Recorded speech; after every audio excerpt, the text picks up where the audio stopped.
Looks like don't see chat, raise hand and ask questions. So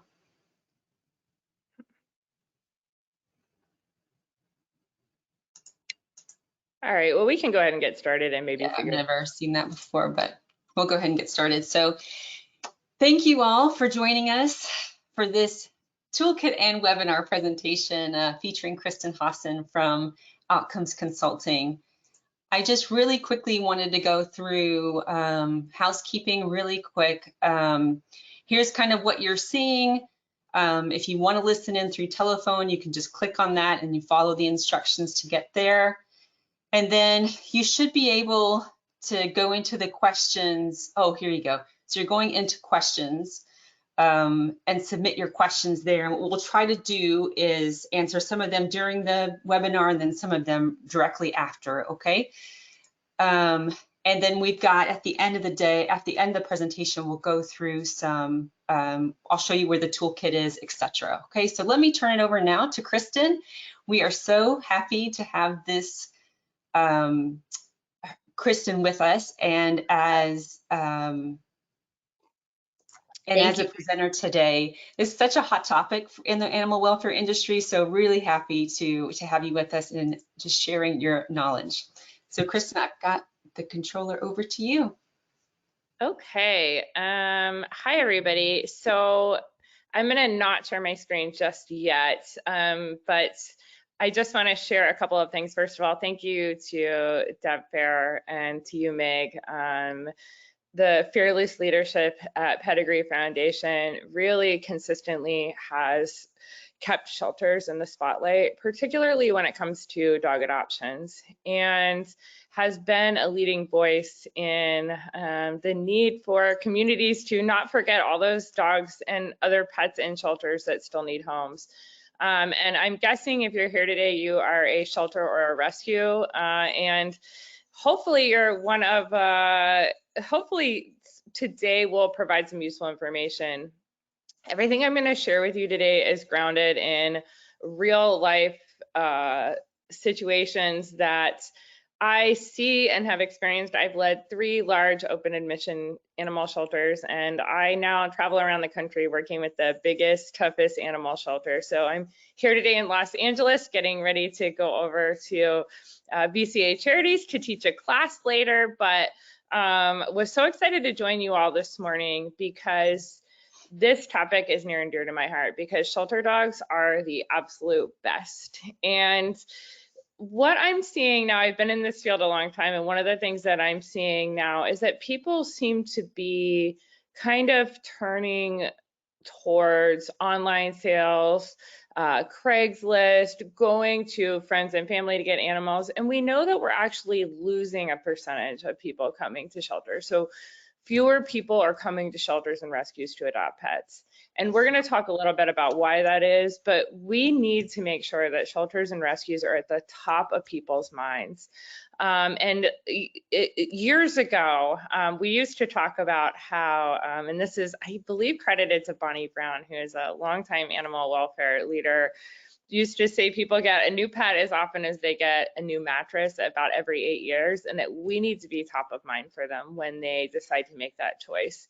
And right now, that's very difficult because a lot of puppy and dog sales have moved online. It's easier, it's faster to get a pet. And so we have to figure out, how do we compete in this new world? So that is what we're going to talk about today. So my intention is that this involves audience participation. Now, we may have some issues with this chat feature. So Meg, if we do get to a place where the audience is able to chat, that would be great. Otherwise, we'll just use the question section as if it's a chat, because I have questions for you. And if you're following along, it's a great idea to have a notebook and a pen or a pencil in front of you to take some notes. And all these slides will make available to you, as well as the toolkit that's already on PEDIGREE Foundation site. So I am going to share my screen. Okay, let's see. And Meg, are you able to see my screen now? I can see your screen. You just want to do that presenter window. Yep. I'm getting there. I'm just so many. Let's see. Let's go back. Oh gosh, not sure why it's doing that. Sorry, everybody. And if you are here, if you want to put in that Q&A, if you would go ahead and put in the Q&A who you are and where you're from, and maybe you can share a little bit with me about where people are from. Give me 1 second on this. All right, I know we can get there. Aha. Okay. All right, we got it. Let's go back to the beginning. If you haven't heard of Riverside County Animal Services, they are a shelter you absolutely should check out. They're a huge organization. I'm trusting, Meg, you can see my screen now, my presenter screen? Yes.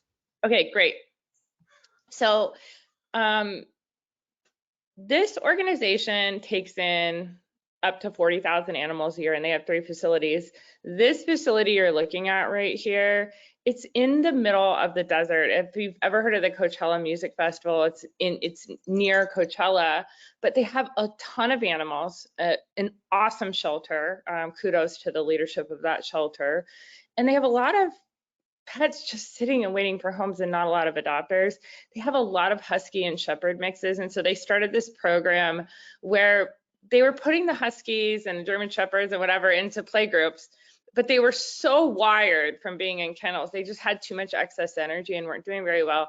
So they started this program where they got bicycles donated, and you can see they have a safe mechanism attaching the dog to the bike. And they just take the dogs on a couple spins on bikes prior to them going into the play group, and it changed everything for those dogs. They needed to get some excess energy out. So it's a super creative solution, and from a shelter that has a lot of challenges and does awesome work.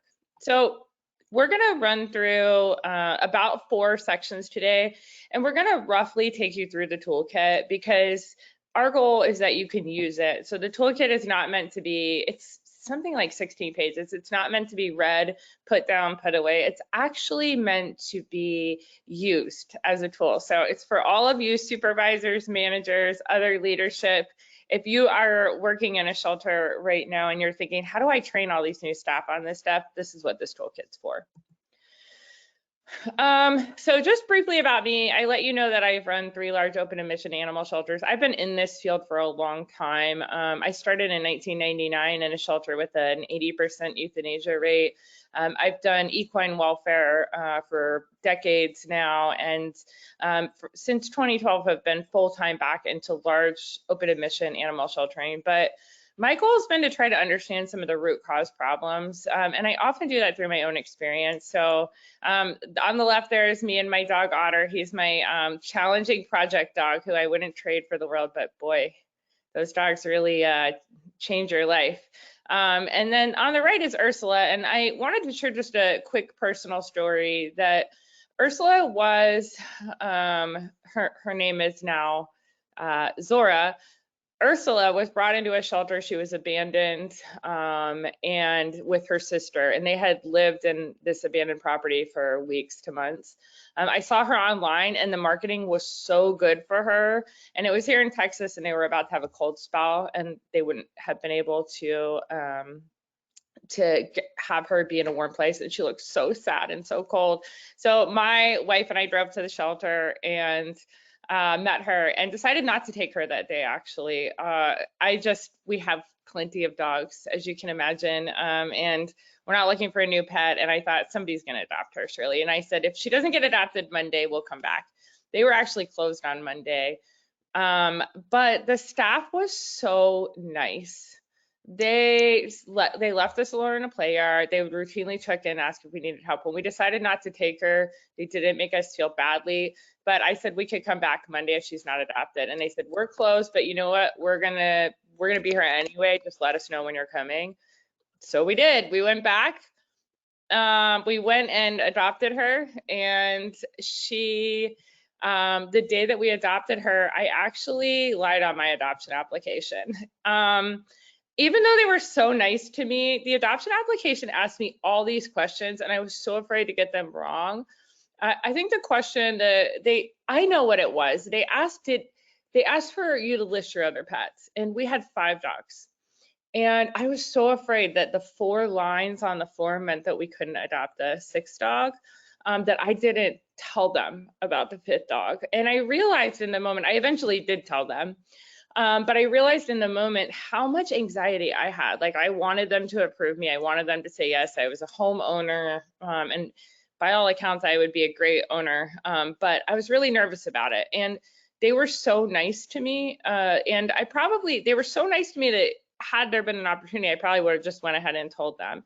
But I realized that my experience was not similar to so many other people's experience. And I realized if a person like me who's in animal welfare is not going to be fully transparent on my adoption application, what is happening with other people? Like, what are we doing to them? What kind of process are we created? And are we actually incentivizing things that we don't want, which is people not really telling us about their lives? So it really led me to think, what could it be like if we did things really differently? And there's Zora at home. She is an awesome dog. And I've since gone on to DNA Tester. And if you haven't used a doggy DNA test lately, they now show you your dog's relatives, which is pretty amazing. We found a bunch of her children through DNA testing. But there she is in our home, doing great, thanks to a great adoption process.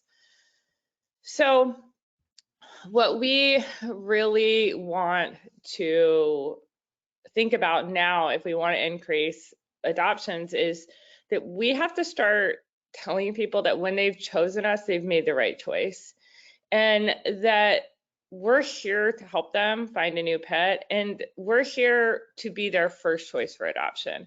If you go online right now and you say adopt a puppy, buy a puppy, get a dog, adopt a dog, the first things that will come up for you, and I encourage you to try this, it's pretty fascinating when you do. The first thing that's going to come up for you, if you Google, let's say get a dog or get a puppy, you're going to see a lot of online sales where all you have to do is go click a button, and you can really just buy a dog that fast, buy a new puppy that fast. And then you may see your local shelter or some local rescues. Most often though, you're gonna see the shelter or rescue tell you all the criteria you have to meet to adopt a pet. And so they're putting barriers in the way unintentionally when we're looking at them in competition with online sales. This is one of my mentors and absolute heroes, Dr. Emily Weiss. She was with the ASPCA for years, and I heard her speak on open adoptions year after year after year, really sharing the same message that I'm sharing with you today. And she did so much research. If you've ever seen the research on pets as gifts, is it a good idea to adopt pets as gifts? That was her research, along with a lot of other research to show that open adoptions don't mean worse adoptions or bad placements. So she said, and this quote is worth reading, if we are to elevate the welfare of companion animals in communities, we must start by welcoming all that make a choice to enter our doors. People will get pets no matter what we do. If we welcome them, they can become part of our sphere of influence.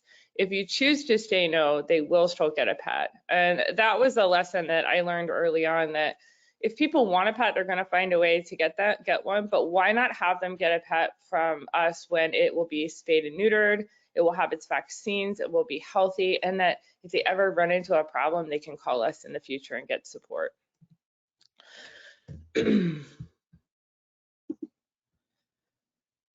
Things are really, really tough for medium and large dogs in animal shelters. And I'm just gonna go straight to this,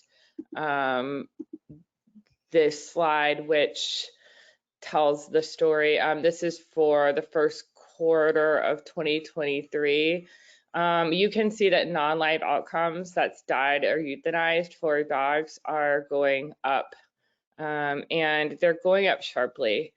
So more animals are leaving or entering shelters than are leaving. So basically for every 10 dogs that are coming in, only 6 are leaving. And that is not true everywhere. That's just an example, but we know that more are coming in than are leaving, and adoptions have slowed down as have transports. Where this concentrates, where we're seeing the highest number of euthanasia increases, are in large government shelters. So the big shelters that take in 10, 15, 20, 25,000 animals a year in some of the toughest places in America with high rates of poverty. Those shelters used to rely more heavily on transport. They used to be able to get more animals out of their shelter through that. They used to have more adoptions. And now we're seeing a concentration of the euthanasia increase, and that data just came out of Best Friends to show that that concentration is happening. And we're also seeing fewer pets going home in general, so even getting back to their owners through lost pet reunification. What we're not seeing, and this is really crucial, if you're one of those people that says, oh my gosh, everyone is surrendering, people are they're struggling financially, they're giving up their pets in record numbers, that is not being borne out in the data. We know that people, even when they're struggling financially, even when they're having to move, we are not seeing an increase in owner surrenders. We are seeing an increase in stray dogs and lost dogs. So this means that addressing this by speeding up outcomes is the answer. So we need to increase the number of outcomes and make them faster. So this is where we want to think about your organization for a minute. So if you have that pen and paper in front of you, this is a good time to get it out. I have had the benefit of going to about 20 animal shelters, private, public, huge, small, medium this year. So in 1 year, I have seen so many different shelters and so many communities. These are the things that I'm consistently seeing that if you change them, they will have an immediate positive impact. So one is that shelters have restricted their hours and restricted the number of animals people can see and how they see them. So by being open and accessible on weekends and on evenings, you can see an immediate increase in adoptions.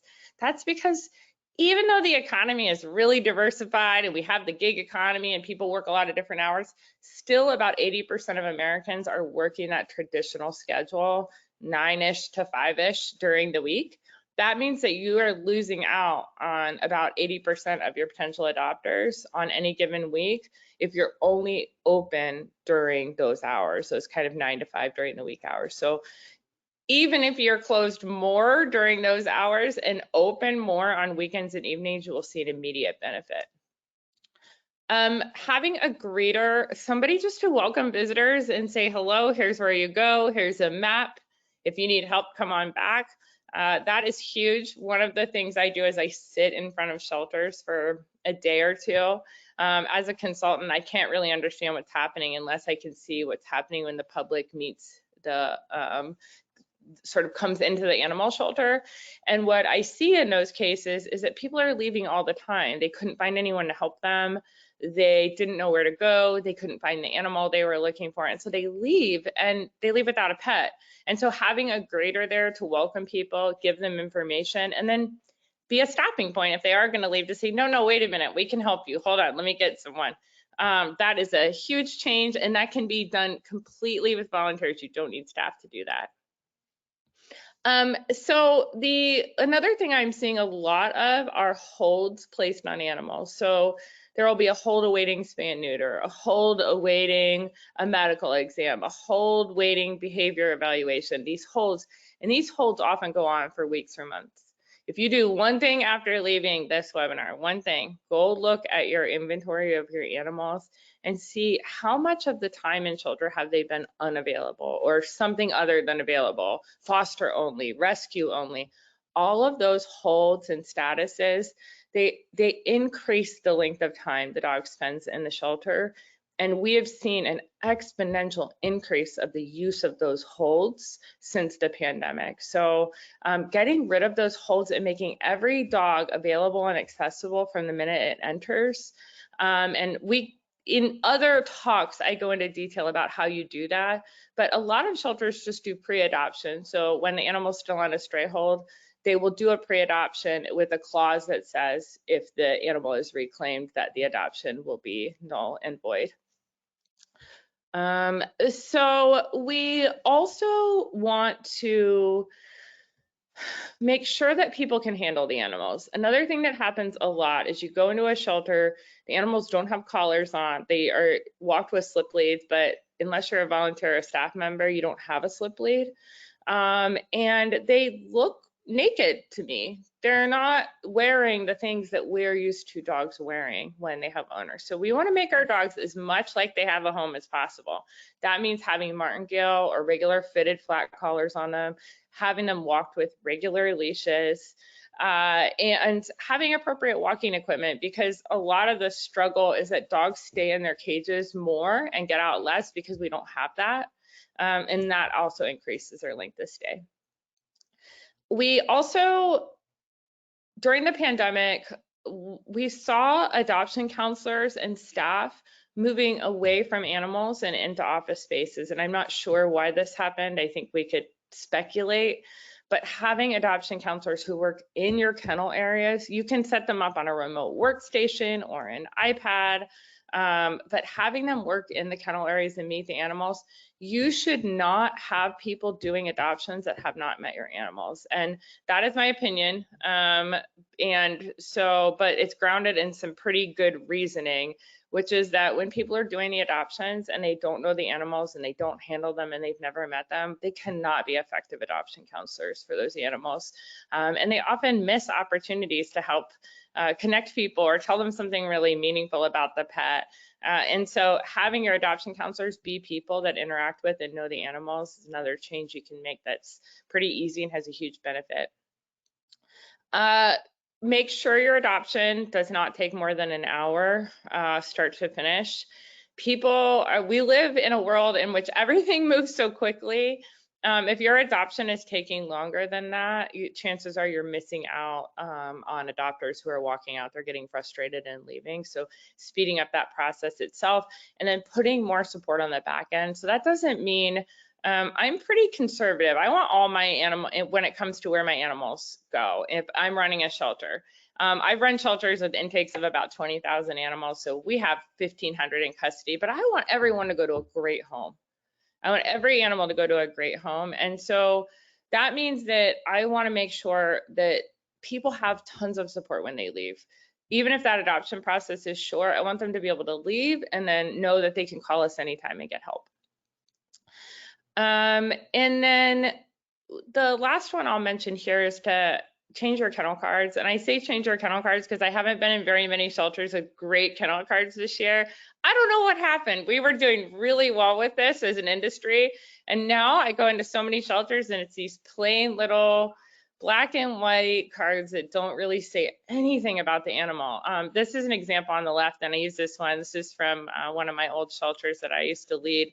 And this is appropriate. It's a Halloween kennel card. They have a Halloween special kennel card edition. And you can see they also have icons on the card to tell people about the animal. So if I'm looking for a pet, I'll be able to find out now that this pet is housebroken, that this Millie loves to go to playgroups, that she's pretty laid back, she walks well on a leash, and she's been there a long time, and that she's available for foster. And I can tell you all of that just through my kennel card. So that doesn't, you can use those icons, and all the shelter software systems do have this capacity to do this. If you're not using icons on your kennel cards, do it. It's game changer. Okay, I'm gonna go kind of quickly through this, and we cover this in depth in the toolkit, but this is a great mantra. It is a great way to talk to your staff about how you want people to feel when they come in your organization. And this is not just for adopters, it's for fosters, it's for volunteers. It's for people who are surrendering pets. Can you make everyone that comes in your organization feel these 4 things? Can you make them feel welcomed? Can you inform them? Can you help them feel respected? And can you celebrate them?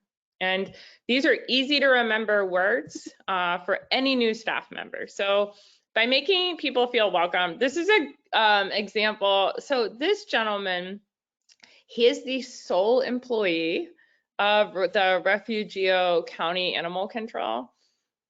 he is just an amazing person. I actually am trying to get to go meet him because I follow him on social media and their shelter. And he is always going on social media just like this, holding up the animals that he's found, telling their stories, and saying, this pet needs a home, can you help? He's inviting the public every single day, one person taking in all these animals, and it's not a small number of animals, telling their stories. In fact, he told a story the other day that was just so compelling. I almost drove down there about a dog that was in his shelter and got bit by a rattlesnake while in the shelter. He tells the stories behind the scenes, and he's just inviting the public to come in and help all the time. So that's a way to make people feel welcome. It's just real talk about what's happening and asking them for help. But it also involves being open weekends and evenings. You're going to hear me say that a couple of more times. Letting people meet the animals that they're interested in adopting, not just the one or two that you've pre-selected for them. Using the website for marketing, not making it a list of barriers and criteria, but saying, thank you so much for coming to adopt. Here's how our process works. And then allowing people to take home pets on the same day they adopted them, even if those pets are not entirely ready for adoption. If you are like, there's no way we're ever going to send home an unaltered animal, that is totally your organization's choice. You can send those home as fosters while they wait for that spay-neuter appointment. And most adopters, they don't really care. They just want to take their pet home. And that intervention, so making it a foster to adopt, where if it's not quite ready, it's going to stay in your custody but go home. That's a nice alternative for shelters that aren't really comfortable adopting out an unsterilized pet, even if it does have an appointment or a voucher for spay-neuter. So when it comes to informing adopters, we need to tell people everything we know. And this means doing positive marketing about the animals. So this is a flyer from Pima Animal Care Center in Tucson, free playgroup adoption. So this shelter is doing playgroups. The public can watch them and then they can adopt dogs straight out of playgroup. This idea is credited to Amy Sadler and Dogs Playing for Life, who have just rocked the nation with playgroup rock stars and helped all of us see how amazing shelter dogs can be playing with other dogs. You want to explain the whole process. If you can tell people up front what your process is when they're there, and it's simple, that can help manage expectations for folks. You want to use regular terminology. Guess what? The public does not know what reactive means. They don't know what jumpy mouthy means. They don't know what fear aggression means. Using terminology like that, especially around animal behavior, is very confusing to the public. They don't understand how to contextualize a bite. So if you write bite on every kennel card where a dog has broken skin, you are telling the public every animal, every dog here is potentially scary. Even if one of those bites was a puppy who accidentally broke skin and one was a truly dangerous situation. And then you want to model safe handling for people. Again, this goes back to having leashes and collars for your dogs, having appropriate walking equipment, and even in some cases with more challenging dogs, sending them home with that walking equipment, an easy walk harness or a freedom harness. Basic equipment that can help people be set up for success. Respecting is one of the areas where I think that we fall down the most. We don't respect that people can make choices for themselves. We don't respect that they can follow rules. I love to see signage in shelters, and if your shelter doesn't have enough signage or the right kind, you're missing out on a great opportunity to really help people make the right decision, but also respect their abilities. Most people are just regular folks coming in to meet animals, and they know just as much as most of us about handling them. So this is a kennel card on a kennel. It says, visit me, I would love to get to know you, where adopters and potential adopters are invited just to come in and open up kennel doors and meet animals. That is done successfully with both cats and dogs who don't have behavioral challenges. And that's something that we see in a lot of shelters. In some shelters, the public can come in and actually take the easier dogs on walks and can come in and interact with the cats as well. Respecting people means letting them make their own choice. You may not think it's the perfect home for that animal. You may think, I don't know, it seems like you're really busy and working a lot, but we have to respect people's choices. And most people do go to work. Most people do have busy lives and families. And dogs for 15,000 years have fit into our lives. And so respecting people means giving them choice even when it may not be exactly what you would do. We owe it to the public to respect them by being completely transparent with them. Anything we know about the animal, we need to convey to the potential adopter. It's never okay not to tell people everything we know, because while we want to help them make their own choice, we also really want to be sure that they're fully informed. So if you have an animal with a previous history of being fearful of strangers, that's something that's really important to let a new adopter know. And finally, we want to respect them by offering solutions. If they do have barriers or challenges that they're struggling to overcome, we can help them with those. So for instance, somebody says, I really want to adopt this dog, but I'm going to be out of town this weekend and I cannot get back until next week. Now, we may not be able to hold that animal for them. That may not be realistic, but what we can do is say, you know what? Why don't you check in with me when you get home? Here's my cell phone number. Here's an easy way to reach me, or here's my email. Check in and let me know when you're back in town. I'll let you know if this pet is still here. If it's not, we have a couple of others that meet exactly what you're looking for, and maybe you can come back and meet them.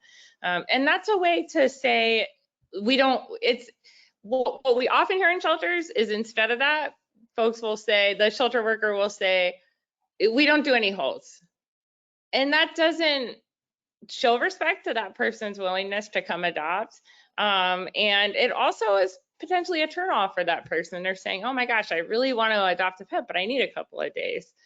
So ways like when you can really embody respect as an organization, people feel so good about working with you. And number 4 is to celebrate. Celebrate your adopters. Celebrate the people who are coming into your organization to help every day. We don't do nearly enough of this. So how do you do that? Well, when somebody adopts a pet, have a way to say congratulations to them. Some shelters have bells they ring and everybody claps. Some organizations write it on a board, so they write all the animals' names on a board and celebrate it that way. There's lots of ways to celebrate adopters. Tell them how to reach you if they have issues.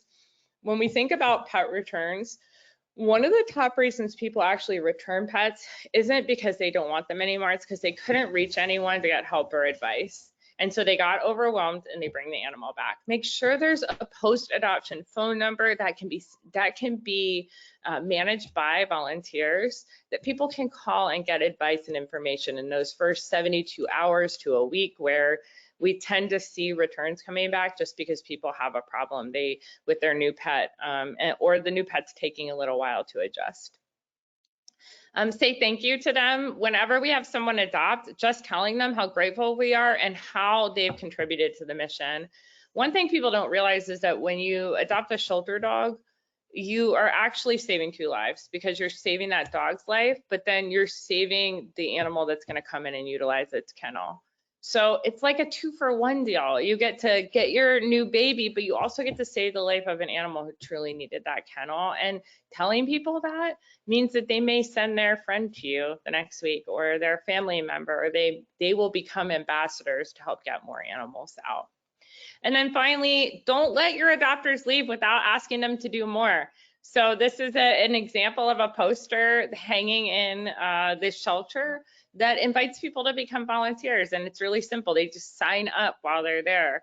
It's also a great way to recruit staff. We're all talking about short staffing, not getting the people we want. Do you have staff recruitment flyers and posters in your shelter right now for the people that are coming in? Because those people already buy into your mission. They already support pet adoptions. We should be recruiting them. Every adopter you can send home with a flyer that says we're hiring and you're exactly the kind of person we'd love to have in this organization. That is a great way to get new staff who are committed to your mission and vision. Okay, so it sounds like, Meg, people are going to be able now to chat. Yes, So I sent a message through, and we'll see if someone can just use their chat if they're able to. And we'll see if maybe, if not, we can go back to the questions panel or the questions pane. You can drop down and send a question there as well. Okay, cool. So that's me. That was when I worked at Austin Animal Center with a friend and volunteer, and we were working the greeter station. So when you came to adopt, you saw, I think I had just popped in, but you saw that awesome volunteer waiting, and you can see in front of her what is in this picture. There is a map right here, right in front of her is a map of the kennels and where the different animals are. There's all kinds of information sheets that she can hand out. And then those little purple cards, I think at the time they were using for people to write down A numbers or information. And so this greeter was here to help so that when people came in, they would meet her. And then if they had a problem, they couldn't find help, they could go right back to that greeter, and that person was a volunteer. So that immediately makes people feel like, okay, somebody's going to help me while I'm here. And I guess I wanted to ask you all, what do you do to make adopters feel any of those four things? Like, is there something that you're doing that you're doing in your organization that's making people feel welcome? If so, we would love to hear those. And you can go ahead and just put those, I guess, in the Q&A. And Meg, maybe you can share those back to me because I'm not able to see that. Will do. So the question is there something you're doing in your organization to make people feel welcomed, informed, respected, or celebrated? And if there is, we want to hear about it here. We also want to hear about it in general because we're working on a second toolkit that we want to tell your story. So if you have one, please let us know.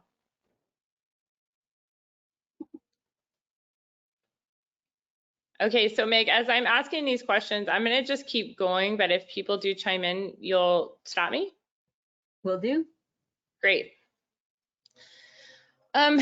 So we have to make a clear pathway to adoption because what ends up happening, and if you're working in a shelter right now, you may or may not have this issue, and you may not know you have this issue. People are putting a lot of different barriers in the way of adoption. That is a result largely of staff turnover, because what happens is that new staff come in, new management comes in, new supervisors come in. Something happens, like let's say a person adopts a pet and the pet still needed a microchip and didn't get it. And that pet left without a microchip. That new supervisor's inclination may be to say, okay, no pet can leave here until a manager has signed off that it has a microchip. The result of that, as you can imagine, then becomes every animal gets stuck until a person can review and tell that it had a microchip. So when that adopter's standing there, the frontline staff person 30 days later is going to say, I'm sorry, this pet can't go home. We don't have any managers here, and we have to have a manager check that a microchip was implanted. This kind of thing keeps happening in shelters, and it's happening at every level. And so because of that staff turnover, new people come in, implement new barriers, and then suddenly you've got 15, 20, 25 barriers to an animal getting out. It's really having a negative impact. So what we want to offer our staff and our volunteers is that it's our job to ask the public for help, to make it really easy for them to help, and then to make it simple for animals to leave. There's a saying in animal welfare that we make it really easy for animals to come into shelters and really hard for them to leave. And that is proving to be true right now. Oh gosh, so there are so many awesome ways to engage fosters and adopters. And this is my partially completed slide with a big blank here because I had about 10 different ideas I wanted to share and couldn't choose and ran out of time. So I want to just mention a couple of things. One, this on the left, you can see this is a flyer for an adoption event. This shelter did the adoption event at an apartment complex where the apartment complex had no restrictions on breed, size or age or anything other than they wanted the animal to be friendly. And so the shelter was able to promote and advertise that apartment complex who doesn't have any restrictions, and they were able to get pets adopted to residents there. And that's a great example of a partnership where the shelter can work with a community partner, can incentivize what it wants to see, which is no restrictions on breed, size, age, etc., and get animals adopted. So that's just one example of a creative way to do an adoption event. And then you have the fungal jungle. So this was at my shelter, Pima Animal Care Center, and we at that shelter we make animals with upper respiratory, mild URI, and ringworm available to the public who can meet those animals. And when we first started doing this, people said, "What the heck? Everyone's going to get ringworm. That can't be safe." PAC has now been doing that for 5 or 6 years. And it has done nothing but get those animals out faster into homes where they can receive ongoing consistent care. They can get to come back. Some of them stay in foster until they're fully treated. Some of them just get adopted and go on to the private veterinarian. But boy, it's been a positive change, because before the alternative was that kittens with ringworm, puppies with mange, and animals with mild upper respiratory, they sat in kennels for weeks to months, sometimes longer, sitting and waiting to get out, and no one could see them and no one could adopt them. And those animals were bottlenecking the system so badly. So think about all those populations you currently have unavailable to the public, and why. Is it because you think you need to monitor them? Because most shelters, the staff goes home 5, 6, 7 o'clock at night and comes back at 6, 7, 8 in the morning. So they're alone for 12 hours. And in homes, most animals are not alone for that long. They actually have better care and monitoring when they're in foster and adoptive homes. So think about those animals that you don't let go home, and how could you change what you do to allow them to go home? And that is, we talk about that at length in the toolkit. Kristen, I know I see one comment from Michelle with WAGs, and she says, "We always make sure we have a greeter. We also have staff walk people through and ask questions and do introductions. We also do celebration photos every day of adopters and return to owners on our social media." Wow, that's amazing. And Michelle, would you I think we're already connected via social media, but if my email is going to be at the end of this presentation, if you would send me any pictures of what your greeter looks like, your greeter station, I would love to know that. Like, do they just stand and welcome people? Because I think that greeter function is so crucial, and a lot of shelters still don't have it. And I love that you're showing adoption success photos too, because people love to be celebrated. I was just at LA County, one of their shelters, and they have the coolest, it's a place for people to get photos with their new pet, and it's a beautiful backdrop. So if you can do something like that too, but thank you for sharing that. So I walked into, this is Maui Humane, this slide. And when I walked into Maui Humane, I was so excited to see a family sitting with this dog. And this was a volunteer who I believe brought her family members to hang out with this pet. So she was actually volunteering with her family. And no one was monitoring them. They were sitting with the animal. And you can see she has the kids practicing safe behavior with the dog. They were just hanging out, having a great time, and this dog was so happy. And so that's something to think about, is like, what rules are we imposing and why? What rules do we really need to keep people safe with versus which ones have we created because one time, a long time ago, something bad happened, and now we have this rule that everybody is subjected to. Most people will follow rules. Most people are there for the right reason. So I want to ask you all, have you ever been turned down or rejected from an adoption? And how did that impact you? And so that's, if you are willing to share in the chat, that's another thing.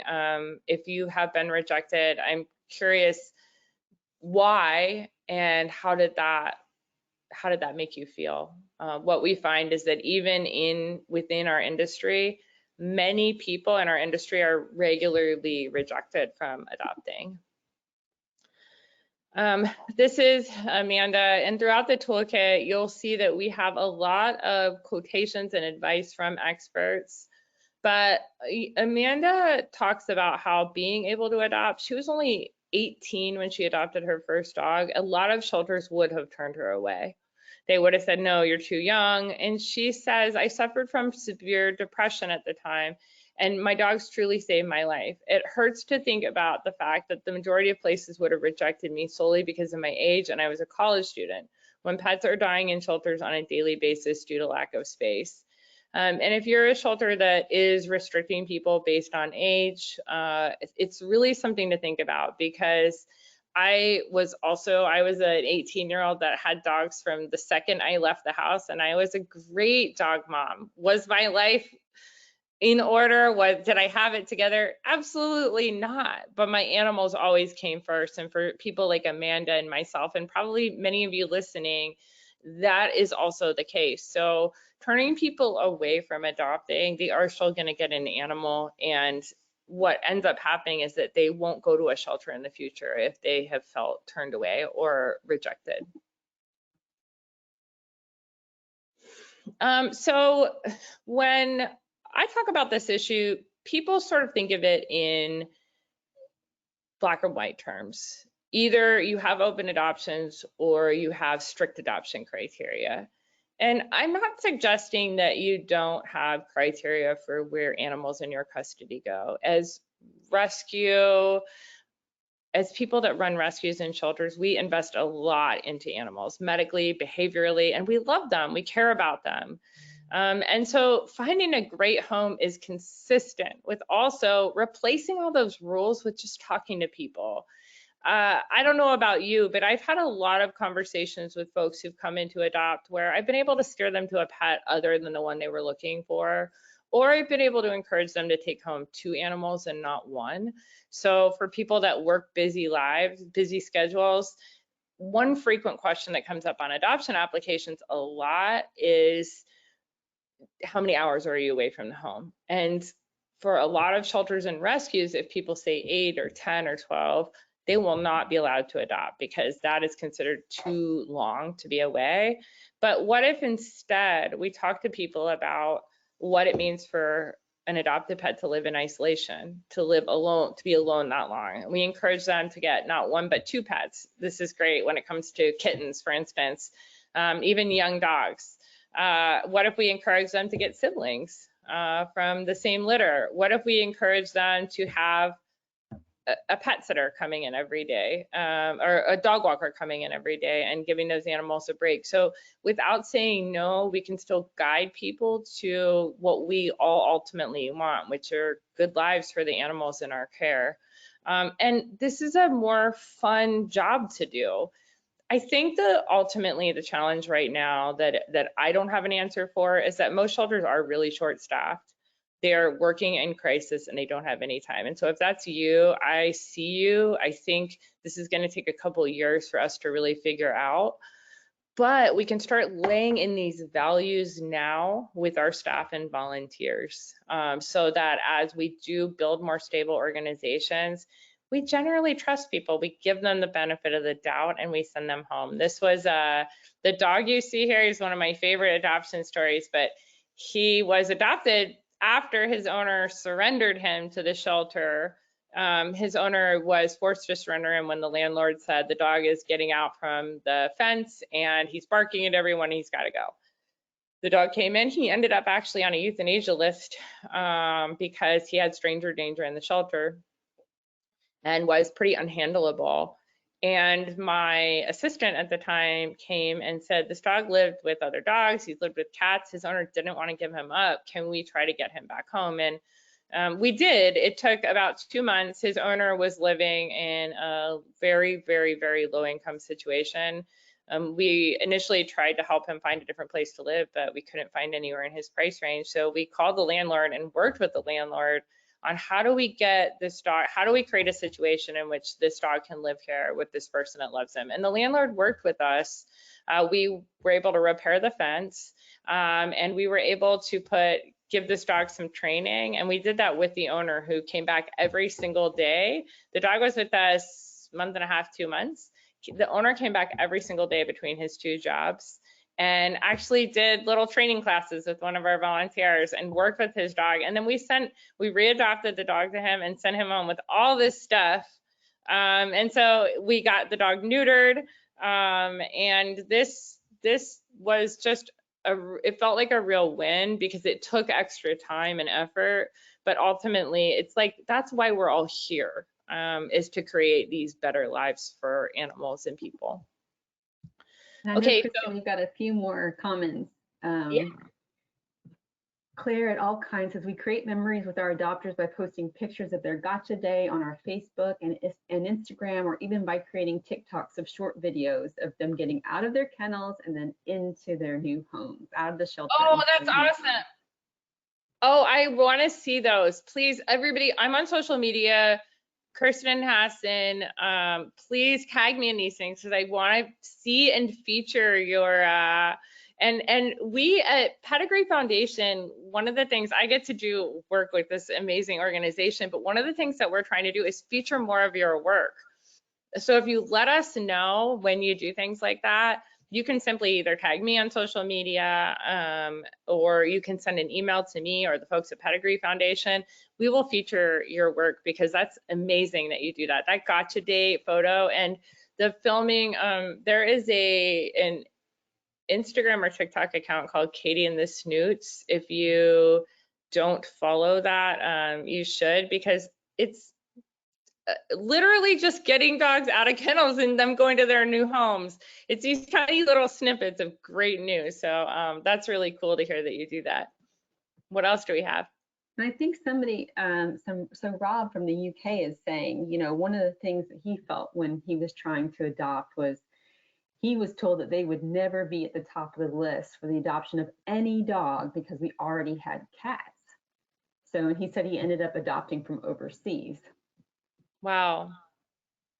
Yeah, that's such a curious reason. And these are the kind of things that we hear, and it's just like, why would that ever be a rule? Because we would want our animals that we're adopting to go home and get to be with members of their own species. But this is like a great example of a really common barrier. And then having to go overseas, when you think about all the animals in shelters there that could have used that home, it's a real shame, and there's no purpose to it. Anything else? People are really relating with the rejection, or someone saying here that they felt discriminated against because they were in the military. You know, I think we're all facing, you know, in all of the shelters, we face these types of barriers. And if we can lower them,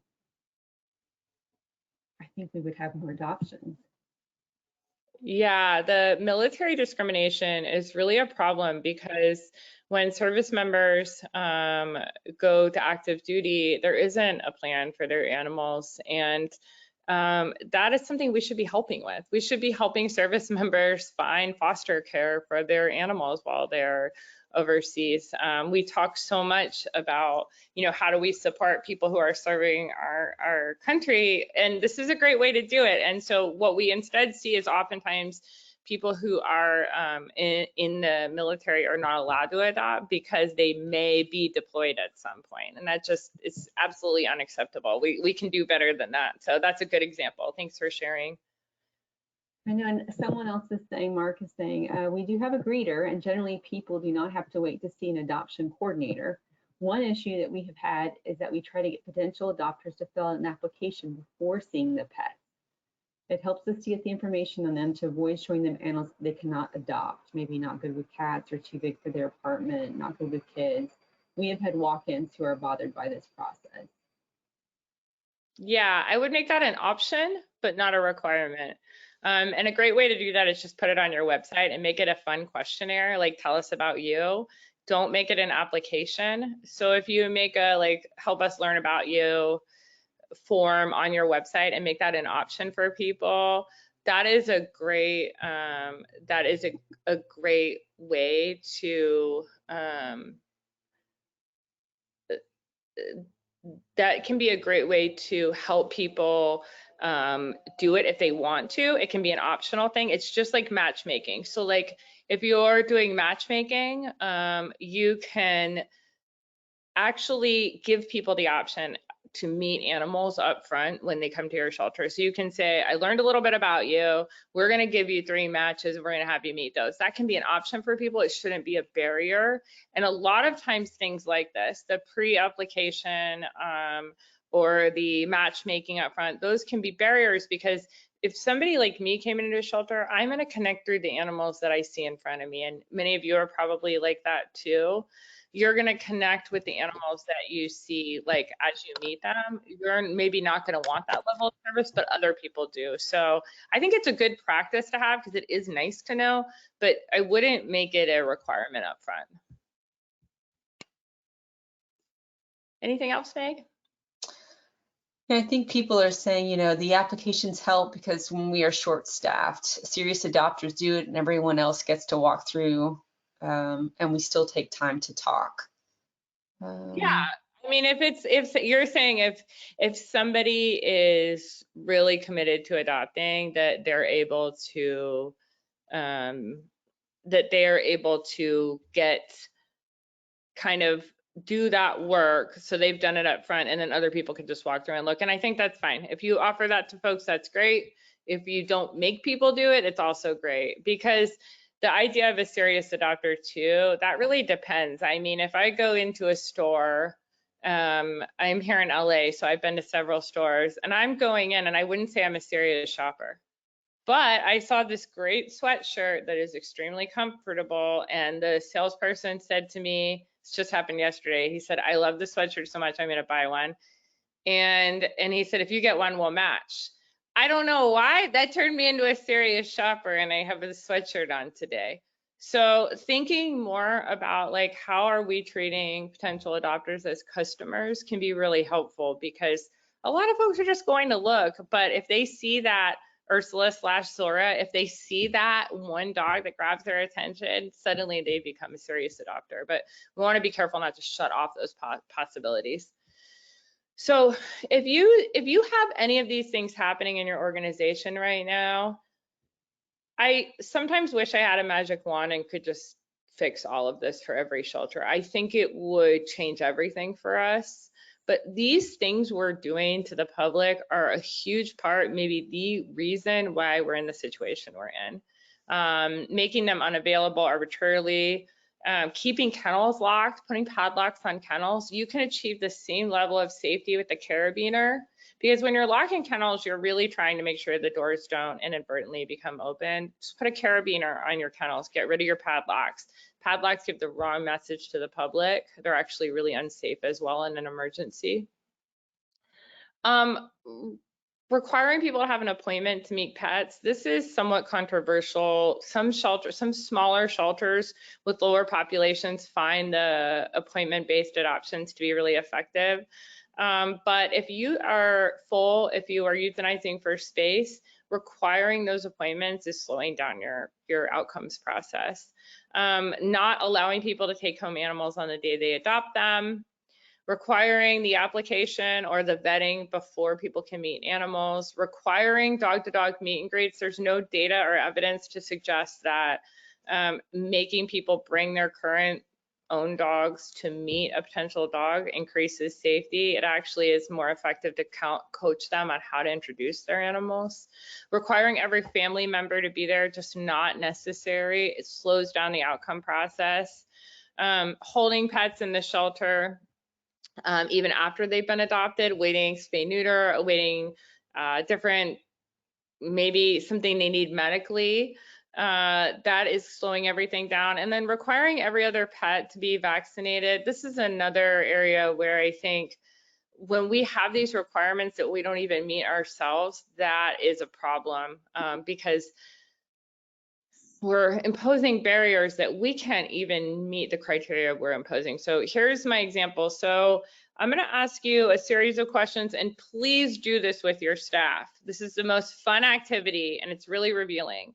It's in the toolkit. When you do it with your own staff, what I would encourage you to do is have everyone stand up And at the point which they would be excluded from adopting, they should sit down. So we're going to go through these questions one by one. So you can imagine you're a standing up person. Do you rent or lease your home or apartment? That's often a criteria for exclusion. Do you have children living in your home? Many times animals will not be adopted to people with children or children of a certain arbitrary age. Do you have a fenced yard with a 6-foot high fence? Oftentimes it is a reason to turn down an adopter if they don't have a fenced yard. Do you have any pets in your home who are not licensed? I certainly do, so I would be excluded at this point. Do you have any pets in your home that are overdue for vaccines? I have 2 out of 5 right now that are due for vaccines, so I would be excluded for that. Do you have any pets in your home that are overdue for heartworm or flea and tick preventatives? People are excluded for that regularly. Are you away from your home 8 hours or more on most days? Do you have visitors in your home on a regular basis? And the last one, do you attend community college or college? These are all common reasons to exclude adopters. If you are the sole person that would meet all of this, honestly could say I could pass this, you are probably 1 in 10 at most, at best. So these kind of criteria are narrowing down people's ability to take home animals. So gosh, let me go back now. Okay, so I'm gonna stop sharing. Okay, let me just, one moment. Okay, I think I've stopped. Have I stopped sharing now? Wait, now I have. Okay, Meg, are you there? I'm here, yes. Okay, so I want to just transition over now, and I'm going to see if I can see the Q&A. I want to transition over to you all, because this is a lot of information in this toolkit. And the main messages are, we have to make it easier for pets to leave by making it more convenient, by getting people excited about adoptions, and by taking away barriers. And so I want to just stop and ask you all, why do you feel like your process is getting held up? And are any of the things I've talked about here today part of why that's happening?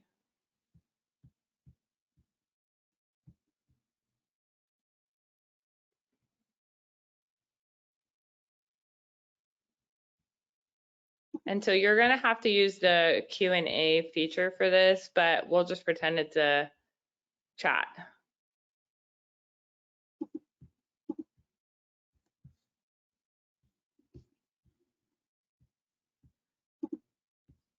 So where do you feel like you are where do you feel like you're still missing the mark?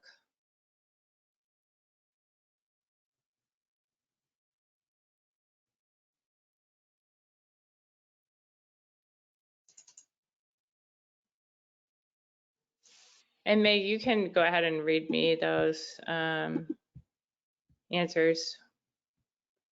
You know, I'm just looking here to see if we have any folks commenting. I bet people are thinking about it. Some of you slow processors, it takes about 2 minutes to really think about what you want to say. And you usually have, the slow processors usually have really insightful things to say.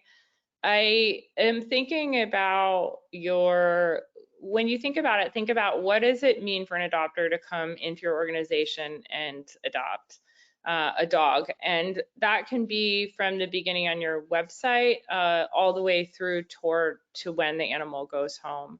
And it's really helpful to do a self-audit here and to look at what are the things that we're doing that we could be doing differently. So if you think about your website, are people going on your website and seeing, are they feeling welcomed from off the bat? Or are they feeling like they're just seeing all the restrictions and rules that they're going to have to comply with? Are they seeing such a limited set of hours they cannot get there during those hours? And then once they get there, how are they being treated when they walk in the door?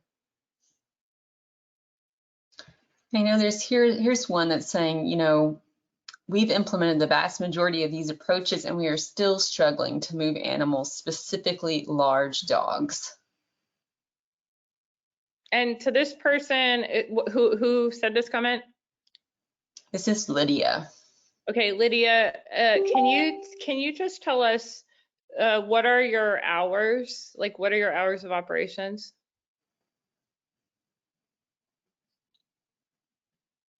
And then also the other thing I'd be curious about is how many dogs you have. This really varies shelter to shelter. If you are sitting here and you're thinking, we've already done all of this, this isn't helping, we're still totally stuck, we don't know what to do. Couple of things I notice when I hear that are that the hours are still, there aren't enough hours that people are open when most people can adopt. Another thing that we see in these situations is that people are not marketing their animals. Marketing a long stay dog one time is not sufficient. And so when I work with shelters, one of the things I do first is audit their inventory. So if you're in this boat, print out your inventory by length of stay, which will show your longest stay animals at the top, and then go to your social media and look at the last time you marketed any of those animals. Chances are it's been a really long time, if ever, and chances are you also said negative things about them in your marketing. That's typically what we see. Oftentimes with the longest stay animals in a shelter, I won't see any marketing, and if there is any, it's negative. And so that is one area to look at. One thing that's very effective if you have a lot of animals stuck who have been for a long time is to do boosted posts. So do a social media post that's positive and then boost that for $5, $10, $25, $50 to expand the pool of potential adopters. It's a great way to spend money that has real impact. I hear a few other things. So that they're saying, Jenny said, hey, we're being too precious with our dogs, not feeling like they're ready to leave the shelter. Angel says leadership is so concerned about liability for many changes. Lydia is saying the people coming in through our doors are looking for breeds and sizes we just don't have available for adoption.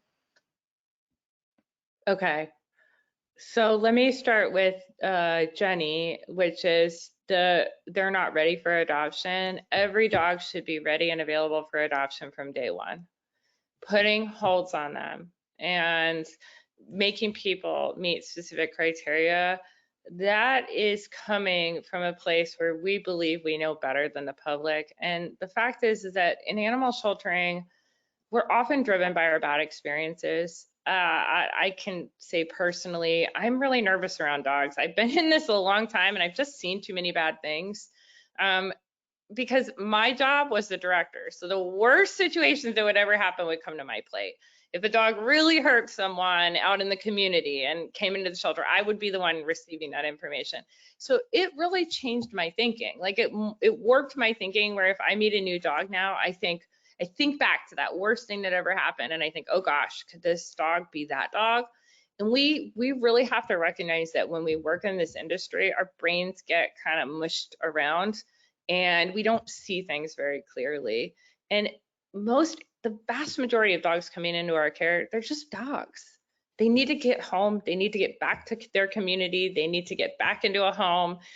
They don't need to be living with us. And there's no research or data to show that we can provide effective behavioral modification over a long time in shelters. There's nothing to show that an animal is better off with us for any amount of time than in a foster or adoptive home. So I appreciate that question. And it's something I'm seeing a lot is this, I like the term being too precious, right? Like, oh, but he needs this and he needs this, he needs this. What he needs is not to live in a cage 23 hours a day. Can you go to the second comment or question that you read to me? Yeah, and I want to pick this one up too. This is from Sarah. I think we are missing the mark on the basic level of thanking individuals for coming in and being grateful for them choosing us. Sometimes there's a disconnect between the higher level leaders of the organization who are seeing these large issues and frontline workers who struggle to see the importance of customer care. It is difficult to communicate the importance of customer care to these frontline workers. Yeah, I so appreciate that comment from Sarah because it's really hard. Like, we're in these shelters, we're trying to take care of a massive number of animals and we're trying to get them out, and there's not enough staff. Like, I rarely go anywhere I think there are enough staff. The best shelters are heavily reliant on large volunteer programs. If I had that magic wand right now, I would make every volunteer program 10 times bigger than it is. I think we've seen a major shrinking of volunteer programs over the last 3 or 4 years. And volunteers in many ways, at least right now, are our greatest hope. But you're right about this disconnect, and it is a result of someone, I know what the question was. It was about risk and liability. So when you're at my level, or you're at that executive leader level, you're getting calls from the government, you're getting calls from your board, and they're asking you, why did this claim happen? What happened here? Why did this dog bite someone? And you have this whole set of responsibilities, and then you have sort of that middle management level where they're trying to operate the big picture shelter, and then you have frontline staff, and they either really get it and they've been there a long time and they understand the need for customer service and support, or they're brand new and they're just learning the ropes. And all of this is a recipe for poor customer service. All of this is a recipe for a poor customer experience. And the only anecdote to that is everyone in the organization really thinking about what is the culture we want to create. And so those 4 words I shared, that's my version. Welcome, inform, respect, celebrate. That is my version based on my experience seeing what I've seen in so many shelters.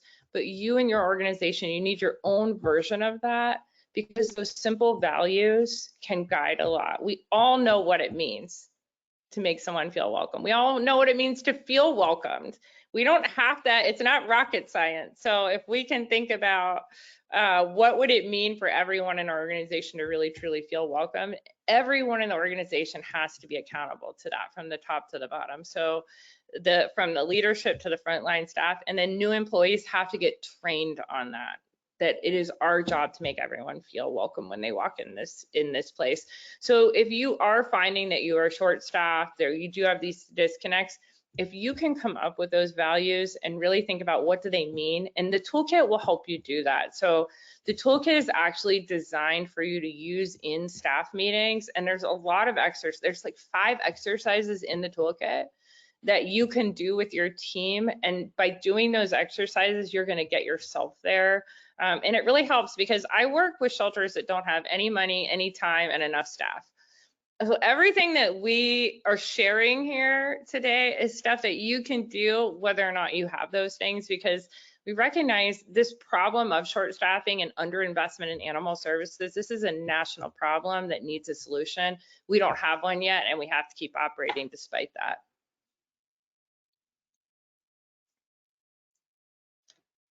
And I've got a question from Lydia too, or from Peyton. Our open hours are 12 to 5 every day. Should we be open later? Also, we service 7 entities. We're in a city with less than 1,500. Do you have any ideas to encourage people to make the drive? Oh, okay, that's a great question. So 12 to 5 are not ideal hours. We see this often in shelters, in communities where they don't have as many animals as these kind of limited hours that reflect government service hours. You'd be better off, and if 12 to 5 are your hours on weekends, that's fantastic, great. You could even be open 10 to 5 on weekends. But I would move those hours back so that you were open later in the day if possible. So even if it was 2 to 7, that would be more effective to get more people in the door to be able to adopt. And I think there was another question in that question. Let me go back there. Any ideas to encourage people to make the drive? I guess getting them to the shelter.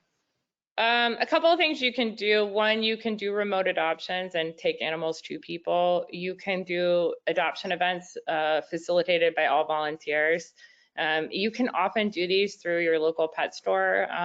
There's a Petco or a PetSmart in most places, or there's a local pet store. Getting off-site where people live is crucial. And if you're not able to do that for some reason and your animals are going to be at your shelter, getting better marketing in the community, and this doesn't have to be paid, getting your local radio stations and news stations to just be talking about the animal shelter consistently. If you could do one positive news release, and by news release, I just mean a short blast about what's happening and what animals need a home. If you could do that once a month or even once a week, that gets it in people's head. And if we go back to that mattress metaphor, if people are going to adopt a new pet once every 8 years on average, you just want to be the first name in their head. When they think about getting a new pet, they think of you. And so it may not be that you have to try to get out to all those cities, because if people, when they're making that choice, if you're the first thing in their head when they're making that, they will be willing to make the drive. But offsite adoption events are critical for most of us now, getting to the places that people go. What I'm else? just looking through. Sorry, we have so many and so little time. Let's see. Here's a comment from Marilyn. I believe protection of animals and people, either in the adopter's home or in public, is just, if not more important than if or whether the dog gets adopted. This means must be only dog or no children under the age of X are red flags, but they must be disclosed. The adopter may not be able to always have control. It's the visitor, friend, slipped leash collar, or the broken fence that exposes others to the risk an adopted dog that may have presented with known behaviors to have these conditions.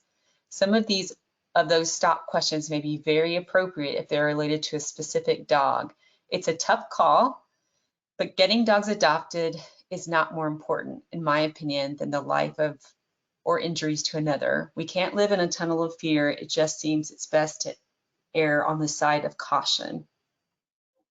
Yeah, I really appreciate this, and thank you for sharing that, because when I speak pretty frequently, and in fact, I just did 2 webinars for Cal Animals about safety and about outcome decisions for behaviorally at-risk dogs. And we owe it to the public to tell them everything that we know about every animal. And if we have an animal that truly isn't safe to adopt, we shouldn't be adopting it out or sending it to rescue, period. That's a very small percentage, but what we see now in shelters is that something like 40 to 50% of our dogs are going to have some documented negative history. Even stray dogs, some documentation of something negative. And unfortunately, what we frequently see when we go to shelters is that people are putting restrictions on every one of those based on partial information, based on something someone thinks they saw. I'll give you a quick example. I was at a shelter recently where they had a number of dogs that had been in care over a year, and those dogs all had so many restrictions on them.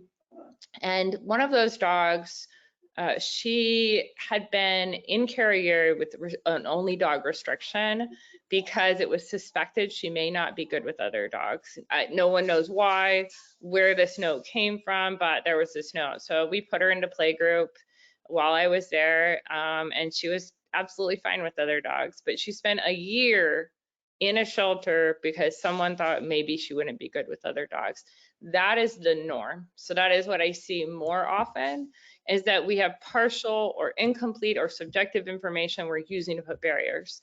That is very different than a dog, for instance, who has formerly escaped its property and harmed a person or animal.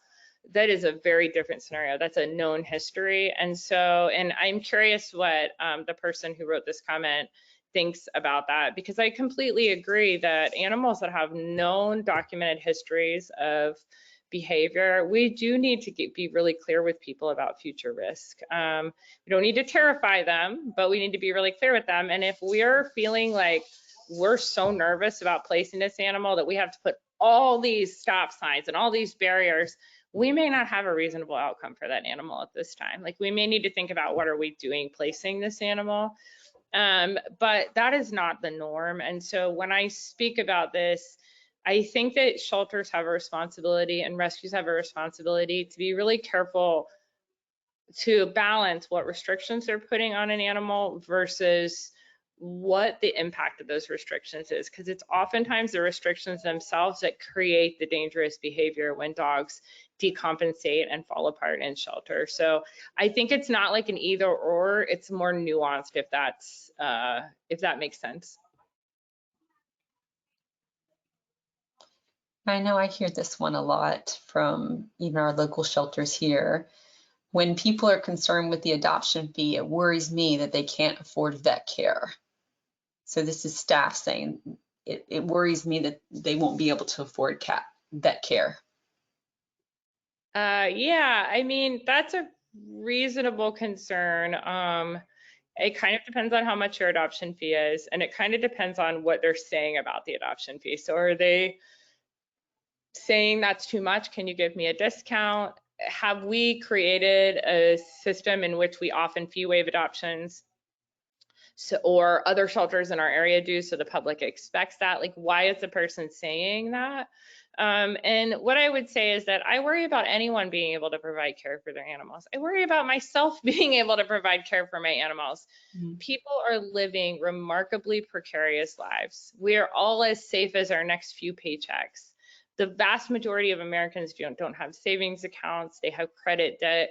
If one thing changes, I know for me, if I am unable to be of sufficient health to be traveling around the country doing the work I do, I could be that person who risks not being able to afford vet care. And so what I ask shelters to do is just put themselves in the shoes of the people who are adopting and say, like, what can we do here to make this successful? There are some things that may be lines in the sand for people. For instance, one I actually recommend is that if people appear to be under the influence or actively high or drunk from drugs and alcohol, it's appropriate not to adopt to that person.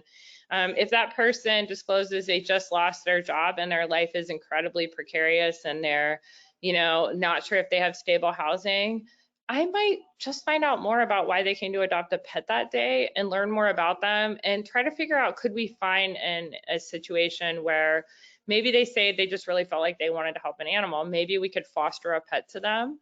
And check in with them regularly so that they can help an animal. They can help another animal, but not be left on their own. But in most cases, people are poor. People are struggling, and they're going to have pets. People all over the world are poor and struggling, and they have pets. And we're not going to do anything to change that.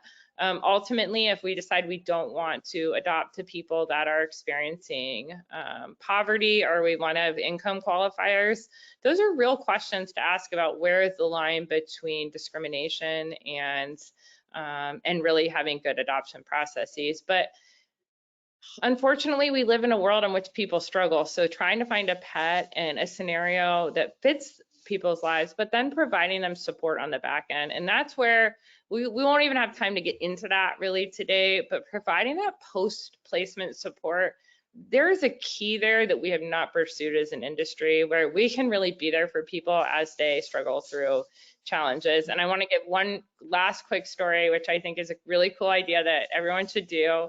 When people surrender pets to the shelters that I've led, we have a program or a policy in which the person surrendering can opt to help get that pet adopted even after surrender. And they can also opt to give their contact information to the new adopter. And then the new adopter can opt to contact them after the adoption. And the reason that's so powerful and works so well is that for that new adopter who is taking home that animal, they can call the former owner and they can find out more about the pet. And God forbid that person who just adopted the animal ever can't keep it, they then have a safety net built in of the first person who owned the pet, who their life circumstances didn't allow to keep that animal. But if we can start to build these webs of safety underneath our animals, connecting the people that care about them, if we can start to do that more effectively and think more about how do we build a little community of support for each animal, these are not out of reach. These ideas that I'm sharing have been practiced in child welfare, for instance, over decades. There are things that we can do now that don't involve just saying no. Just saying no to people is not an effective solution for any of the things that we're worried about. I think this one was one last one. We'll fit one last one in here.